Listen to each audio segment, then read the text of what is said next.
like an hourglass, slipping from my grasp, shattered to pieces. Time, faster than before, we can't ask for more. The world decreases. Time, it's not a space or mass, nothing we can ask, but at least it's something.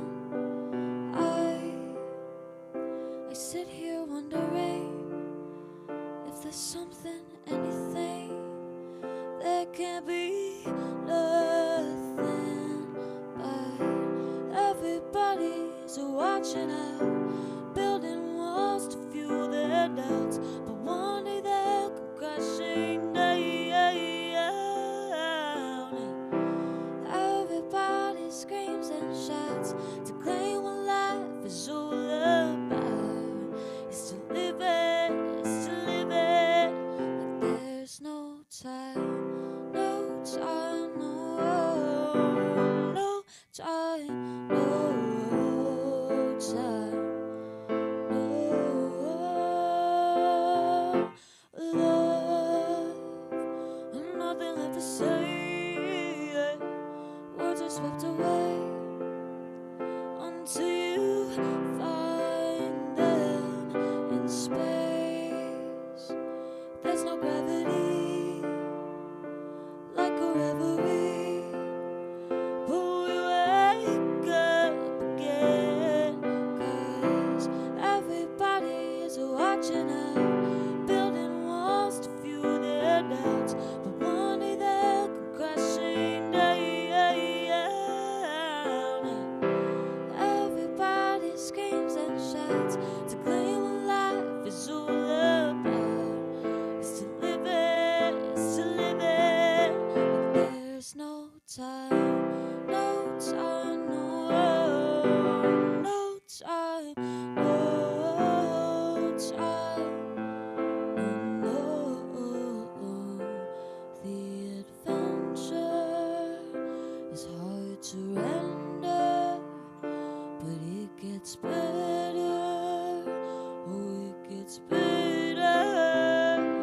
No, you hate them because you hate you. Don't you know that there's no time, no.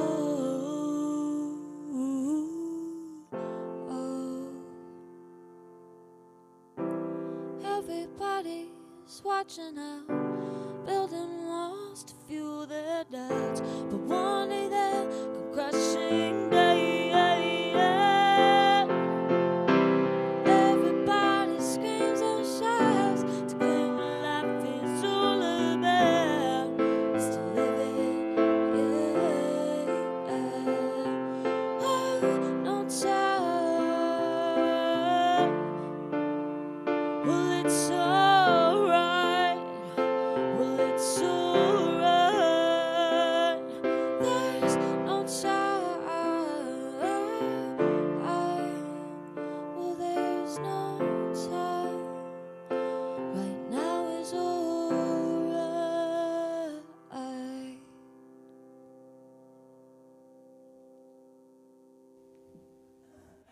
Thank you, Jessie. Jessie will be singing for us 2 more times, I think. So we have that to look forward to in the service today.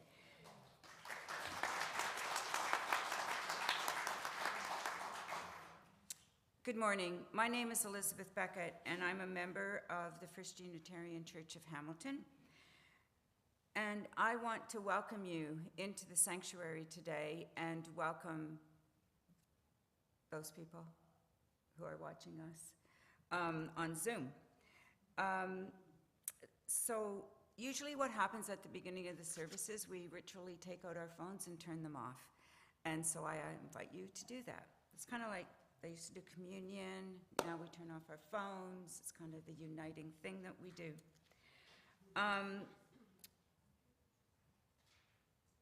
I want to thank all of the people who have to do things in order for us to have the experience of worshiping together.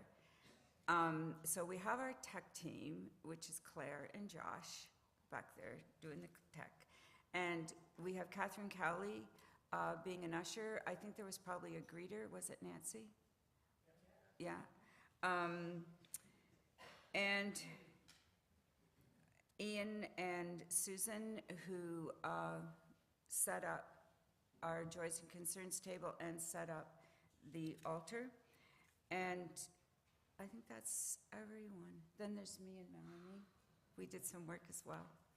And of course, our music ministry people who guide us in our choices of music and also the presentation of music. Our speaker today is Melanie Schwindt, which many of you will know because she hosts the Mindfulness Mondays group that gathers here at 2 o'clock. 2 o'clock? Yeah, second and fourth. At 2 o'clock on the second and fourth Mondays of the month.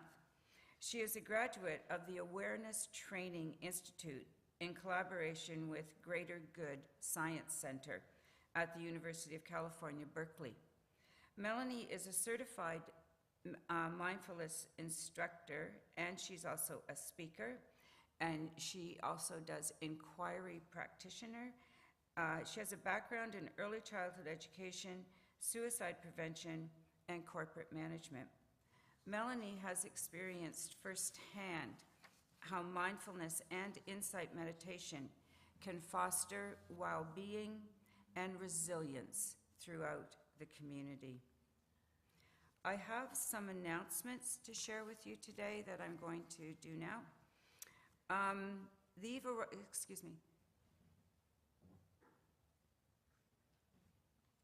You know that we've been asked to support Eva Rothwell by purchasing gift cards, which are collected during the offertory. The time to participate in this has been extended. It's suggested that gift cards from places such as Tim Hortons, Shoppers Drug Mart, Metro, and Walmart are very useful to the people who use the Eva Rothwell Center, which is down at Wentworth and Burlington. It's about as far north as you can get in our city. And the people who live in that area are very happy to receive any support from our community. There's also on Christmas Eve at the 7 o'clock service, we will be taking a collection for the Sacagawea nonprofit housing for people who attended the housing event that was put on by our housing team, learned about Sacagawea. Our church has had a long history of partnership with this organization that provides housing specifically for Indigenous peoples that are living in Hamilton. So, yeah, I think they're just giving you a warning to bring some folding money on Christmas Eve. Also, there's going to be on Christmas Day between 2 and 6, there is a turkey dinner here at the church. It's organized, this is the 3rd year that it's been organized. It's called Our Family Dinner. It welcomes particularly LGBTQ individuals who may not have a comfortable place to go on Christmas Day for Christmas dinner, and also their allies. So anyone who doesn't want to cook their own turkey can come and share hospitality and fellowship with the people who come to the Our Family Dinner. And that's a joy and sorrow, not an announcement. So yeah, I think we're good.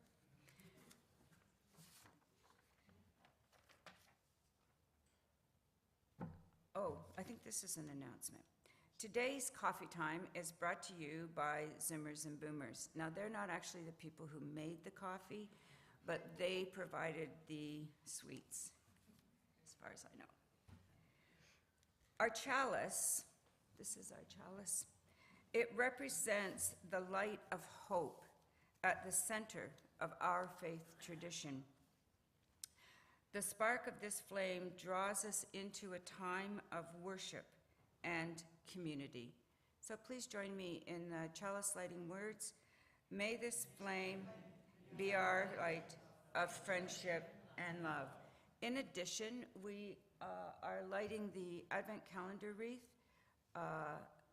So I was instructed as to what these weeks mean.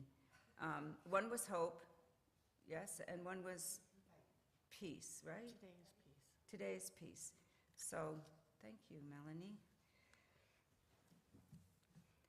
We welcome you here today, whatever the circumstances of your life. We welcome you in the many ways we identify as people and humans, in our diversity and how we live. In this house of faith, we are all included in the search for truth. We are all included in our efforts to build community, and we are all included in striving to make the world a better place for all. Hamilton is a sacred land for many, many people. It is one of the traditional territories of the Aboriginal people who were here when settlers came from across the sea. When settlers came into this territory, they and the Aboriginal people eventually made a wampum agreement. They agreed that the land would be held for the benefit of all persons who live on this land. We all agreed, at least our ancestors did on our behalf, to share and care for this land and its resources. As settlers, we must ask ourselves how or if we have shared and cared for the earth and its gifts. Facing the truth is hard, especially as a Canadian, I think, but truth must come before reconciliation. I'm going to ask Melanie to join me in our call to worship. Do we agree that you would do this and I would do that? Mm-hmm. Okay. Yes, you do that. We touch the floor. To remember that wherever we bring our best selves is holy ground. We reach for the sky. To remember that we are part of a mystery much bigger than ourselves. We hold hands. To remember that we need one another and are part of the human family. We join voices. To remember that we each have a gift to offer the world and to use it in making the world a better place. Now, you can use your voice to, when you get to be a service leader, I encourage everyone to join the team of service leaders. One of the things is you get to choose the hymns, and I chose this hymn because it's like one of my all-time favorite hymns. Are we going to do this in rounds or no? I don't see why not. There, you see? So, it's a very short little hymn, and so it's kind of fun to sing it in rounds, I think. Do we want to do 3 or 2? Oh, we'll stick to 2. Okay. Do you want to orchestrate this? Yeah. So this is Come, Come, Whoever You Are. So it's very familiar, and we're all very thankful for that. So I think what we'll do is we'll sing it all together once, and we're going to split. See all those empty chairs? We're going to split, okay? And then this side will start singing it, and you just keep singing it until I say that's enough of that. And then this side, I'll give you the heads up as to when you need to start. And we have some very good, strong singers here, so I am very grateful for your assistance. So if you want to rise as you are willing and able, and we will sing this through together once. And I'll give you the high five when we start breaking up, okay? We can do this. We used to do rounds all the time. We're capable. All right, here, let's sing this together.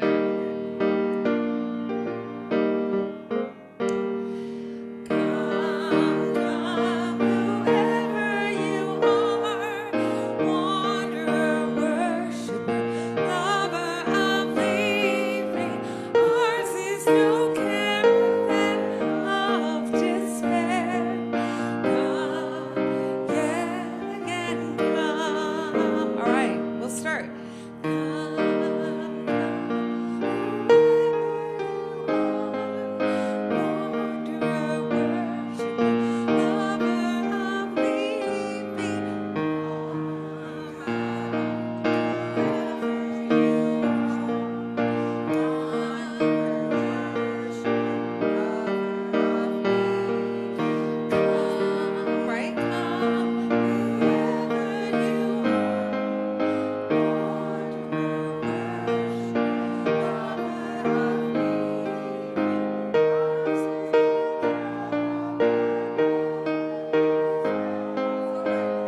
Okay, so let's talk, because we kind of lost there for a moment, and I'm only one person, so I can only direct one group.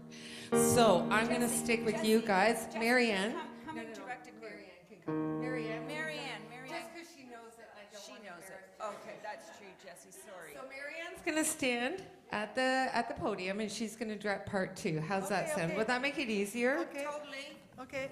And who's going to do part 3? Who's doing 3? Nobody? You do it, Elizabeth. We're just going to do 2 parts right now.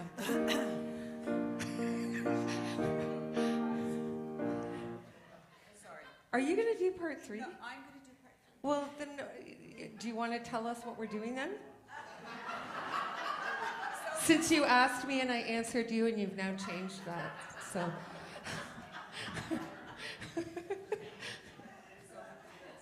We were going to do 2. Oh, 2 parts, okay, good. All right. We love this song. We're going to sing it through 3 times as a round, okay? And we are going to start. Ready? Got it. We can. So it's from the empty space over. Here we go. 1, 2, 3. Come, come, whoever you are, wanderer, worshiper, lover of these. Go for it. Carve and hard despair. Come, yet again, believe. 'Cause it's no care of whoever you are, wanderer, worshiper, lover of thee. 'Cause it's no care of despair, wanderer, worshiper, lover. Let's do that one more time. 'Cause it's no care of whoever you are, wanderer, worshiper, lover of thee. 'Cause it's no care of despair, wanderer, worshiper, come. We're gonna sing that line again. Come. 'Cause it's no care of God. One more time. Come yet again. Come.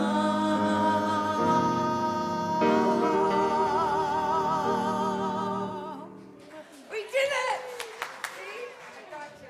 Thank you so much, Rachel. I knew you'd pull that out of the water. Like, you have to sing that song 3 times just to figure out what are they saying. Like, it's a very mysterious song is all I have to say. So our story today is consistent with the title of our service today, which is The Gift of Practicing Presence.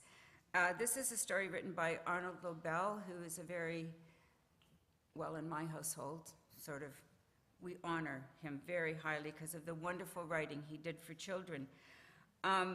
So this is a story called Tear Water Tea. Unfortunately, I lack the technical expertise for you guys to have pictures, so I invite you to imagine this. So you can imagine Owl, there he is, sitting in his lovely kitchen, right beside his stove, holding a big teapot. Owl took the kettle out of the cupboard. "Tonight, I will make tear water tea," he said. He put the kettle on his lap. "Now," said Owl, "I will begin." Owl sat very still, and he began to think of things that were sad. "Chairs with broken legs," said Owl. His eyes began to water. "Songs that cannot be sung, because the words have been forgotten." Owl began to cry. A large tear rolled down and dropped into the kettle. Spoons that have fallen behind the stove and are never seen again. More tears dropped into the kettle. "Books that cannot be read," said Owl, "because some of the pages have been torn out." Clocks that have stopped, said Owl, with no one near to wind them up. Owl was crying. Many large tears dropped into the kettle. Mornings no one saw because everyone was sleeping, sobbed Owl. Mashed potatoes left on a plate, he cried, because no one wanted to eat them. And pencils that are too short to use. Owl thought about many other sad things, and he cried and cried. Soon the kettle was filled with tears. There, said Owl, that does it. He put the kettle on the stove to boil for tea. Owl felt happy as he filled his cup. It tastes a little bit salty, he said, but Tearwater tea is always very good.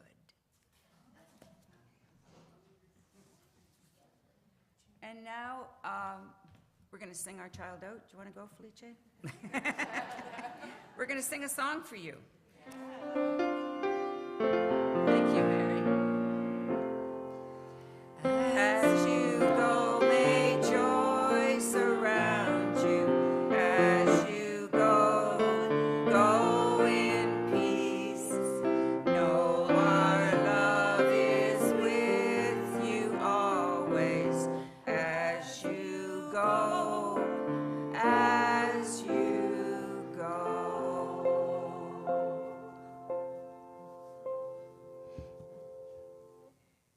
In these moments of quiet contemplation, which is now the time in our service for that, Melanie will lead us in a guided meditation.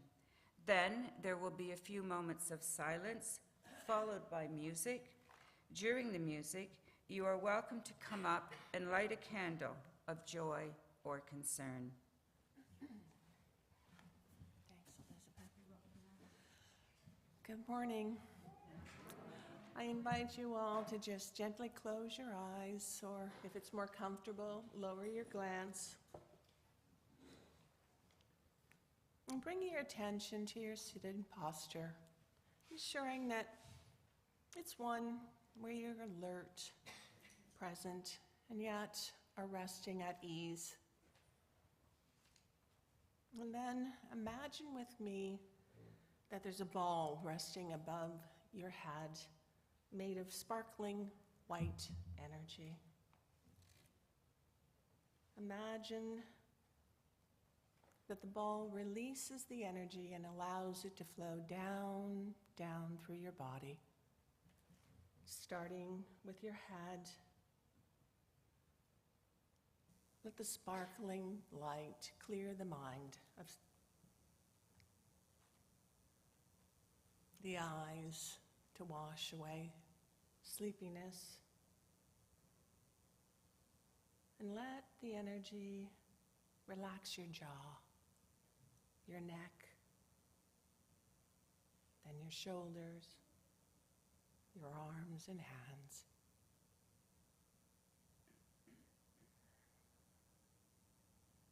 Allow the energy to move down through the chest, the lower back. Letting go of that which isn't beneficial in this moment. Then allow the light to continue down, carrying that which no longer serves down into Mother Earth.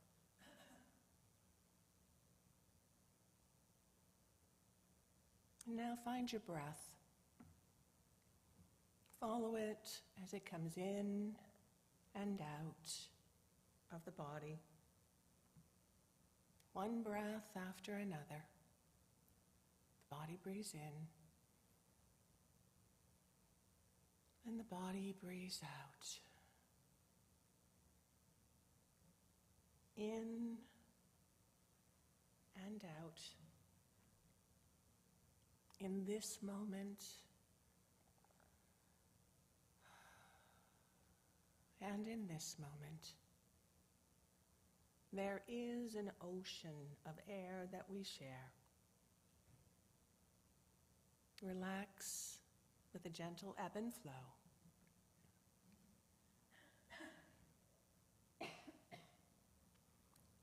poem by an unknown author. Be here in this moment. Enjoy every second by focusing on the now. Turn from the chattering of the mind. Discover what's here to be found. Sounds, sights, sensations abound. When we focus on the now, we honor all around and make a difference without uttering a sound.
part of building a nurturing community is the sharing of joys and sorrows that flow through our community. I have a sorrow to share, and that is the passing of John Mitchell. Some of you may remember John Mitchell. Yeah, he came to the church quite a bit. He died on December the 1st. He was a dedicated advocate for peace, for environmentalism, and he was a congregant here at First Unitarian. And his daughter, Claire Mitchell, still comes to our church. So, and I also have a joy. I just want to do a huge shout out to the people who organized last night's Boreal concert. It was a huge success, standing room only, and the choir and the singing and musical entertainment was, I unfortunately couldn't go, but I'm told that they were truly amazing. Brian Carey, who did the technical support, deserves a huge debt of gratitude from the people who were at the concert. It was, I was told, flawless. So that's lovely, Brian. And also a shout out to Norm Angst, who made it all happen. So thanks to all of the volunteers involved in that effort. Now, I just want you to give me a moment to make sure that I've got the joys and concerns right. And I think I do. We know that there are sorrows amongst us which are too tender to share. And just like Owl with his Tearwater tea, sometimes we have to sit with that. We have to sit with the pain and the sorrow that our life brings us. And we as a community are sitting together, sharing and supporting each other in our sorrow. And we also know that there are joys amongst us too. We celebrate the joys amongst us, and we rejoice in the happiness that flows through our community. It is now time to take up the offertory, and I have these words to share with you, which I found in this book, and I thought, whoa, these are interesting. These are the words.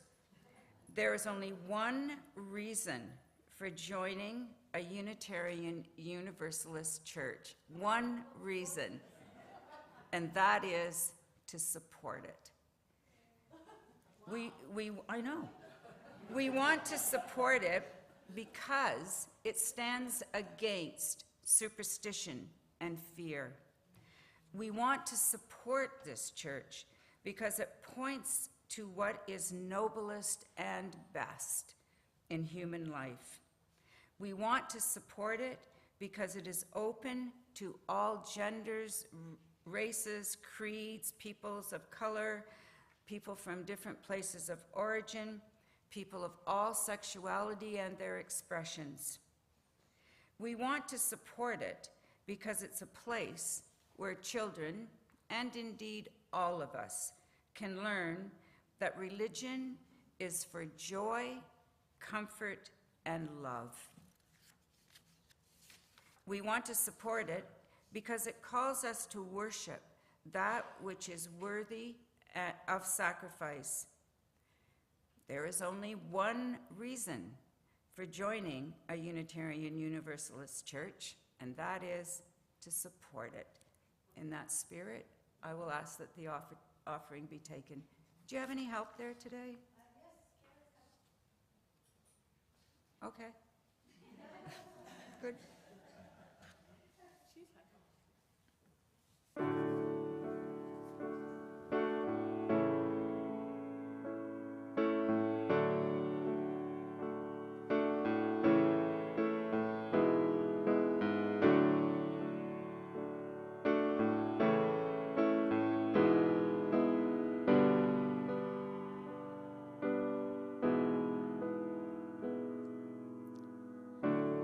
There's gonna be a change of season. Indian summer, look around.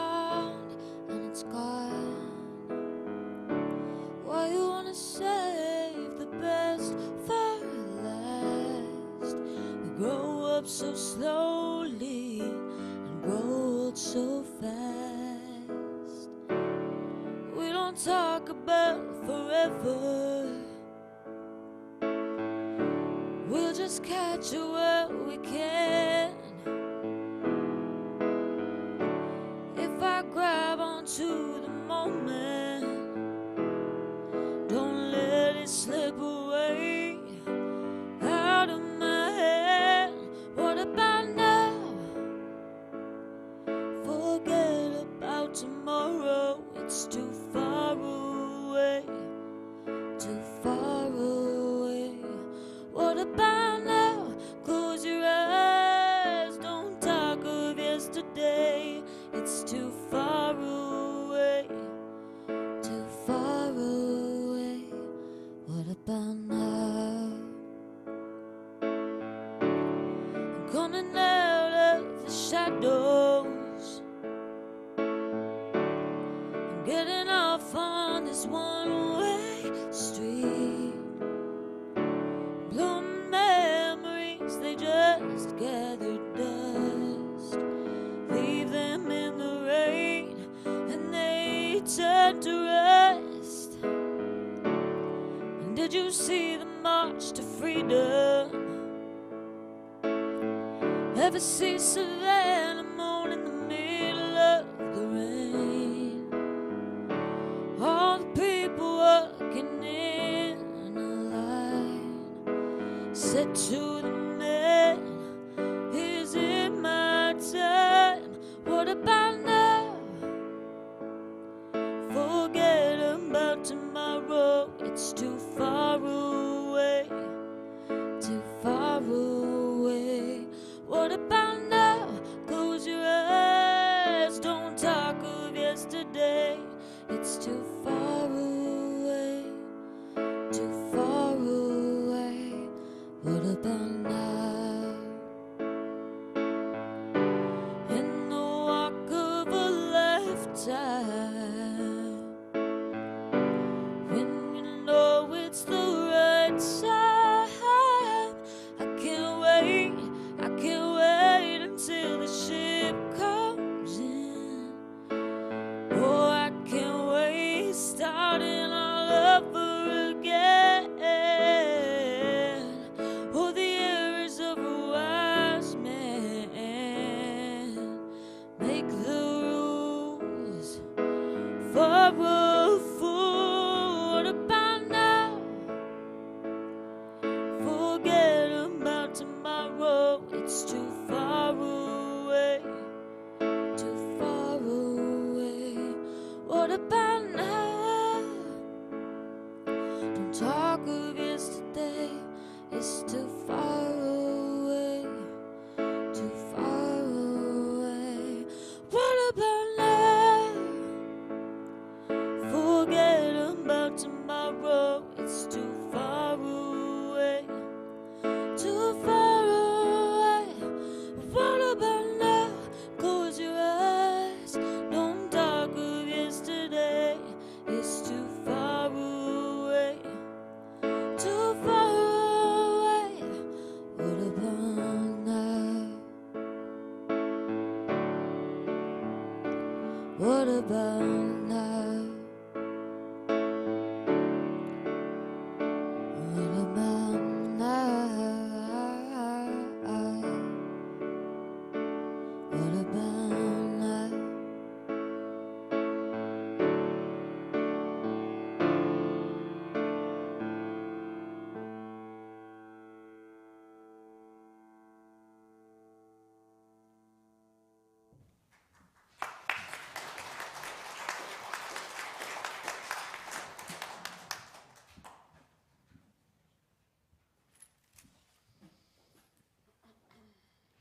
Your gifts in support of our ministries to one another and to the community are appreciated. Thank you.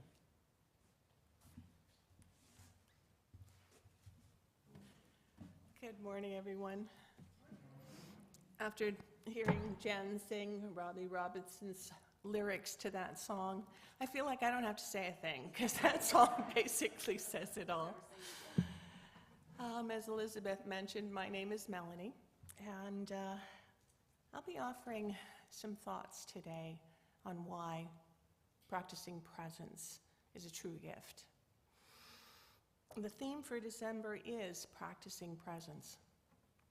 Practice as a verb is defined as performing or exercising a skill regularly in order to improve one's proficiency. The old saying, practice makes perfect, may come to mind, and life supports that. We just don't wake up one day able to play the piano like Jan or Rachel or ride a bike. It takes time, dedication, and many hours of practice. It's also true that when you hear the word practice, it's our human nature to want to know what's the benefit. After all, if there's no benefits, if a new skill isn't going to improve our well-being or our quality of life, why would we waste the time and energy practicing? You may also question why we need to practice presence. After all, we're here, aren't we? In fact, our bodies are here. But what about the mind? Where is it? In truth, presence is when both our minds and our bodies are focused on what's here in this moment. The art of being present enriches and offers many benefits. I've learned to think of them as gifts, and they include improved sleep, a reduction in anxiety, increased resilience, focus, and memory. This morning, I'm going to zoom in on 3 others. The first is peace. Peace as a verb translates to contentment, a state when our mind doesn't see any problems to be solved. And when the mind is at peace, it allows for a state of just being instead of doing. The stress statistics for the first half of this year are in, and they show that 90% of the participants surveyed reported frequently losing sleep because of worries about the future. The National Science Foundation indicates that we have between 12 and 60,000 thoughts a day. 80% of those are negative, and 95% are reoccurring, which means that 95% of our thoughts are based on the past.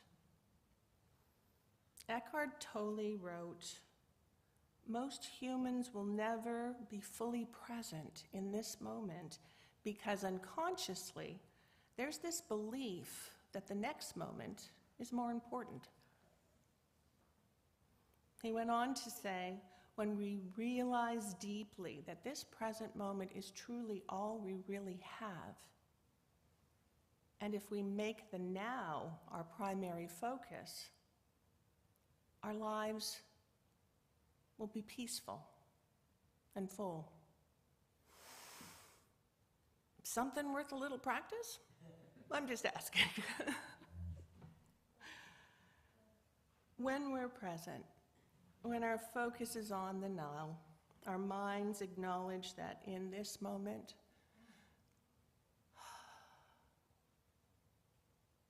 and in this moment, and in every moment that we're breathing, there is more right with you and I and the world than what's wrong. And with that understanding, the mind can rest in spacious openness.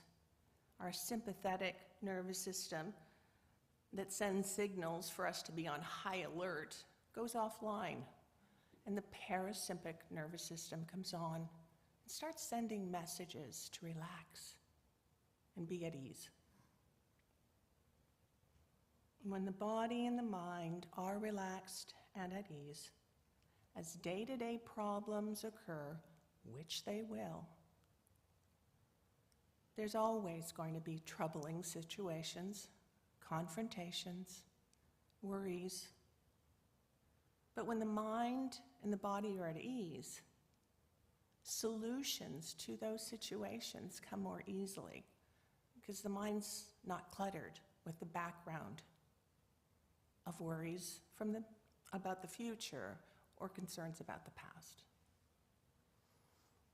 I'd like to do a brief reflection, so I'm going to invite you to close your eyes.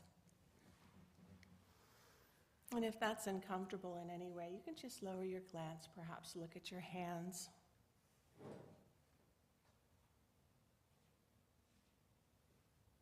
And I'm going to invite you to recall when you went to bed last night. Did you fall asleep immediately and sleep through until the morning? If not, why? Was your mind off in the future, reviewing the to-do list? Or perhaps it was in the past, replaying a conversation or a situation that hadn't gone as you planned. And what about now? Where's your mind? What thoughts are passing through? And what tone are those thoughts? Are they pleasant, joyful, or unpleasant, negative? Now take a deep breath with me. And as you exhale, smile. And then feel the warmth of this room, the space around you for those of you who are listening in on Zoom. Feel, touch into the stability of your chair, the support of this room, and every member of this congregation. Stopping to take a breath or two, noticing where your mind is, whether it's focusing on the past or the future, and if it is, bringing it gently back to the present moment brings the gift of peace. Thank you. You can all go ahead and open your eyes again. The second gift I'm going to benefit is the second gift I'm going to highlight is the gift of choice. A story. When my son was small and changing size and clothes every 6 weeks or so, I used to love to drive to Pennsylvania and go to their outlet malls. On one occasion, I was staying with a friend. I'd flown in and had the opportunity to use their second vehicle, which was a Jeep with those big honking monster tires. So I'm driving towards the mall, and there was a downpour, and the roads became really slick. And as I crossed a track that intersected the highway, those crazy tires sent the Jeep hydroplaning. In an instant, I was gripping the steering wheel, holding my breath, and every muscle in my body was engaged. I was able to get the Jeep under control, and I wasn't hurt. But I was frightened so badly that for weeks, each time I got behind the wheel, I could feel my hands clenching. And it even took longer before I totally forgot the incident. Several months later, I was back in Pennsylvania, driving that same road in that same Jeep. The sun was out.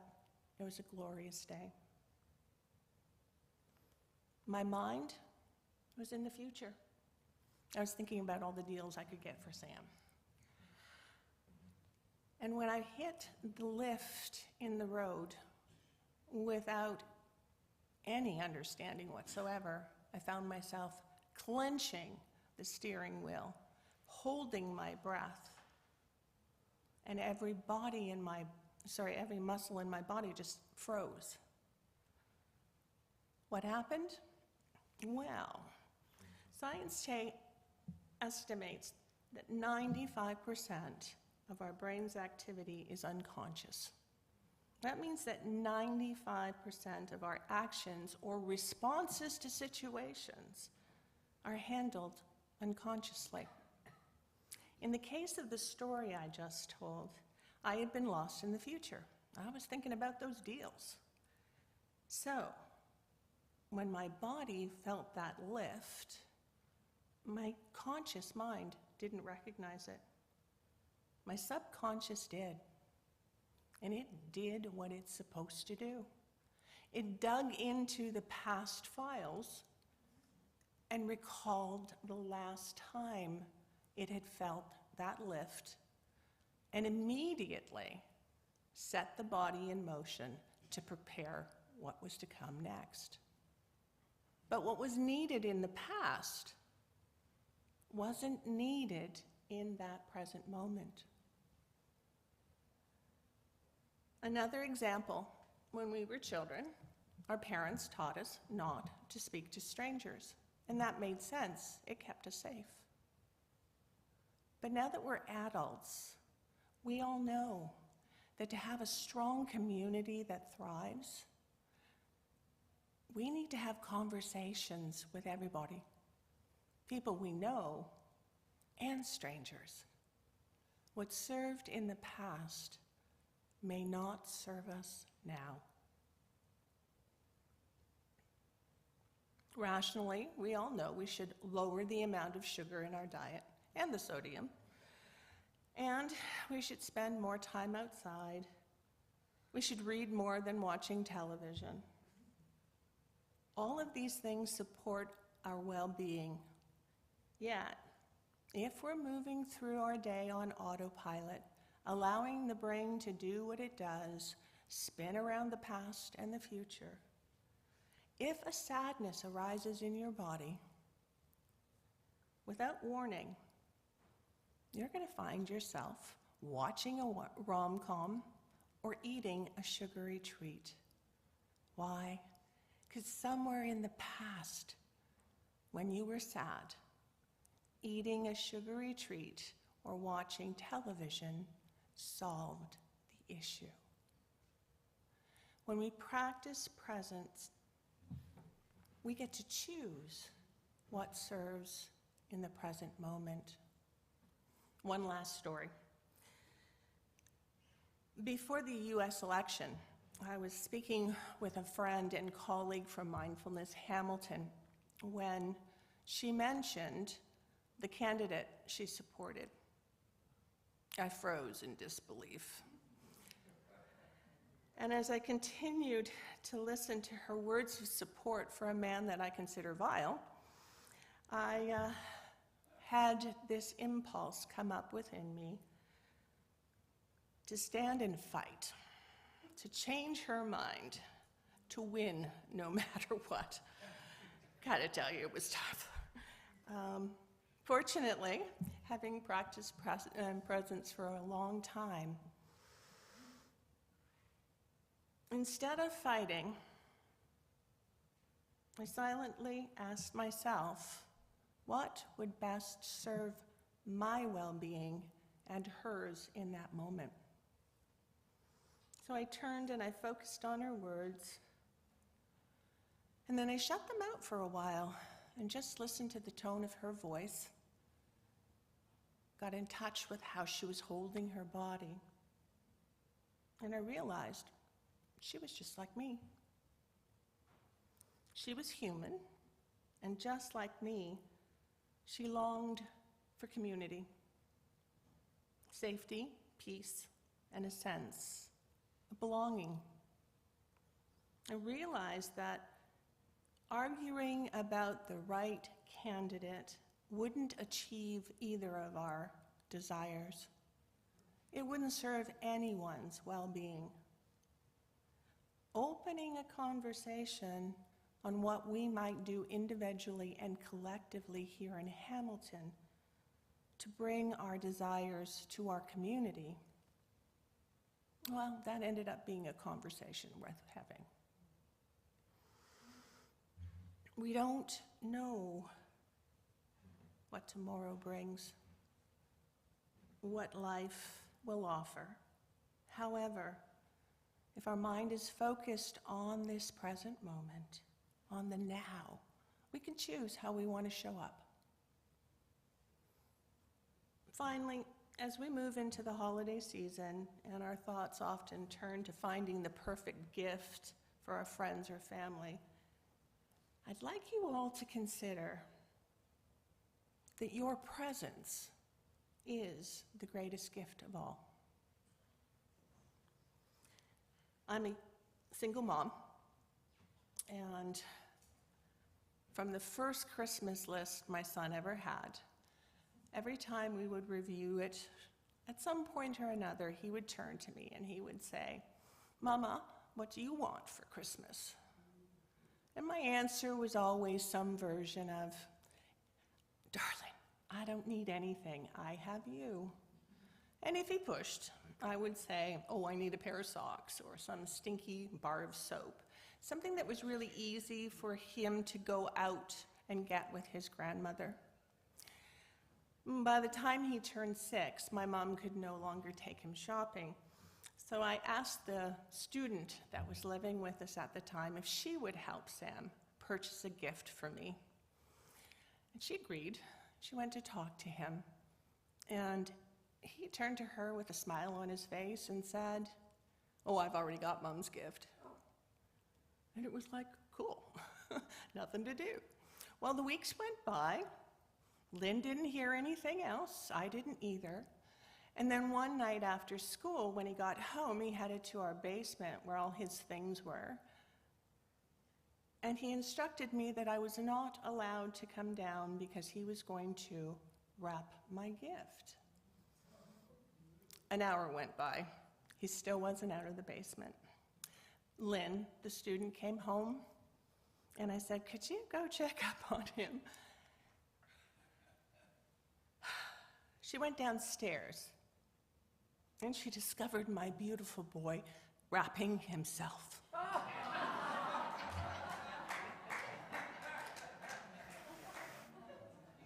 He knew that for me, he was the greatest gift. Sam is now 21, and he lives away from home. But to this day, my gift is always the same. I get different cards, some of them he actually makes. But long after the turkey has been consumed and the tree's been packed up, the gift remains time in his presence. When we're present and aware, okay, iPad's doing that thing where it just jumps all over here. Sorry, guys. Let's get back here. My gosh, did I really say all that? There we go. When we're present and aware, we know our emotions and feelings, and we can offer them each the kindness and care they deserve. When we're present, we're aware of our thoughts, and we get to choose which ones serve and which ones don't. When we're present, every activity, whether it's eating a piece of fruit, setting a table, or taking a walk, opens us to the beauty and the mystery of life itself. When we're present, we see our humanness, that at times we're loving, and at times we're not. At times we're generous, and at times self-absorbed. At times we support ourselves and others, and at times we don't.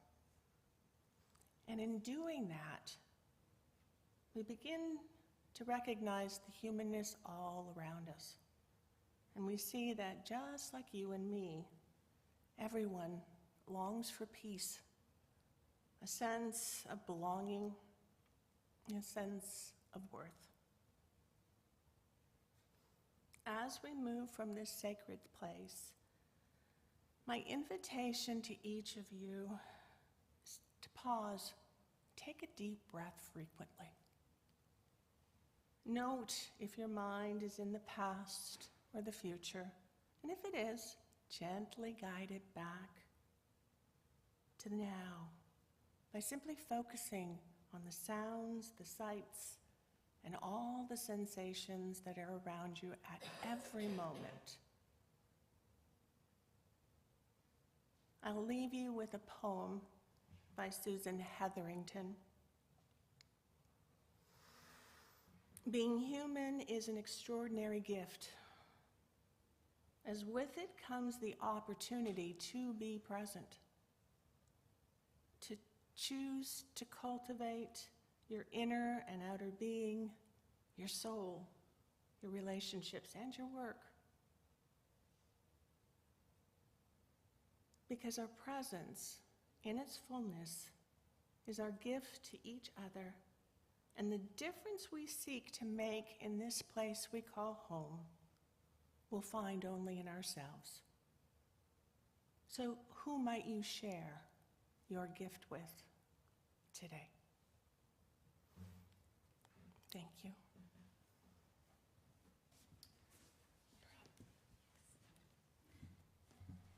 Thank you, Melanie. I feel like, I should just go home and lay on the couch and be present. I ask you to rise as you are able, and we're going to sing hymn number 241 in the gray hymnal, In the Bleak Midwinter.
Our time together is almost finished, but our work is not done.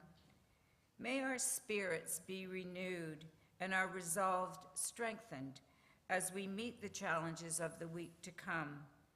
This chalice flame will be extinguished until it is ignited again with the spark of our communion.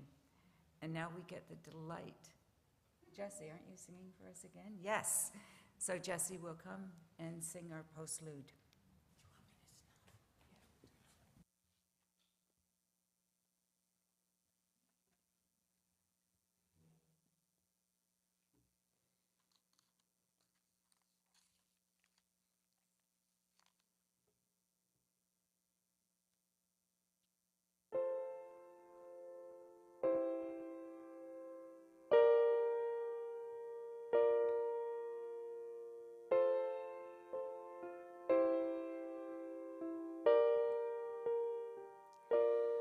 In the back of my mind, I see a smile, and it haunts me like a scary movie with a happy ending.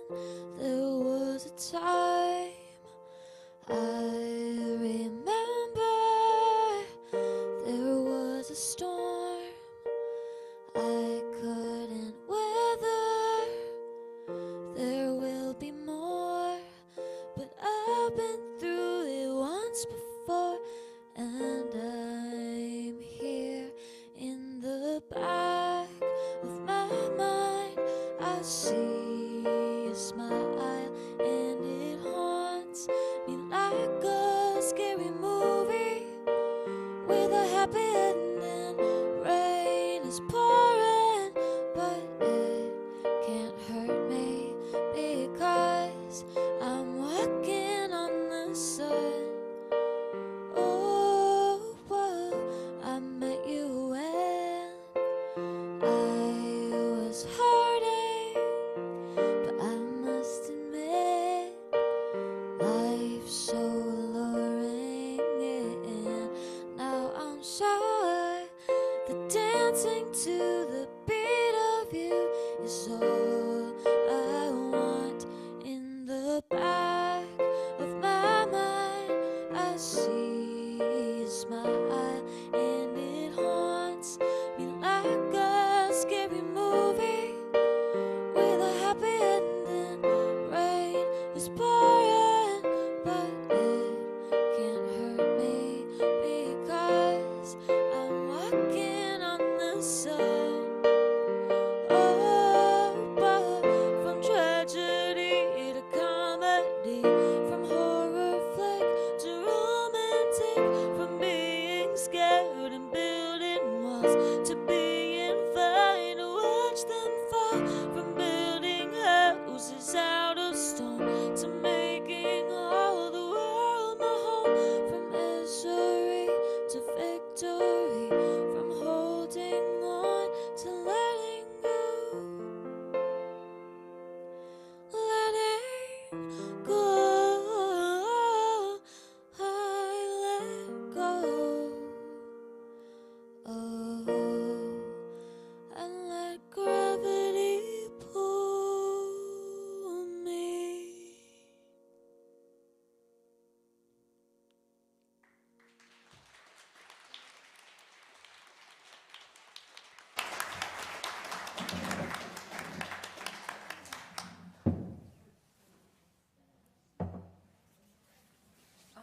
You're invited into the spa-